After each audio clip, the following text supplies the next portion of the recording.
મારો મિત્ર આવ્યો ને મને કે હું કામે પણ 20 વર્ષ ગયા મેં તો શું છે હારી રોટલી નો બનાવી.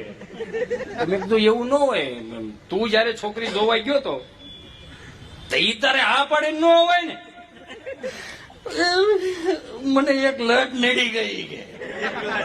મેં કીધું આખી કાપી ન લઈ લેવાય આખો મુદ્દો લાવ્યો તે અમુક વસ્તુ મભમમાં કે સિક્રેટ ઈ કે લટ કપી ગઈ કે તો મેં કીધું એવું વાંધો નથી પણ તો આખો મુદ્દો ન લેવાય લટ કપીને લવાય ને કે એનો વાંધો નથી ભાઈ. તો મેં તો વાંધો શું છે લગ્ન હતા તેથી તાર નો ના પડે તો હવણી કર્યો તો અને સ્વાહા કરતા હતા તે ધોવા હું બધું થઈ તઈ જે ધુવાડો હતો ને નતો નડતો તઈ એમ થતું કે આપણે કોનું મલાલી માં તો મેં તો હવે હું વાંધો હવે ઈ કે વગર હવે ને ધુવાડા થાય છે.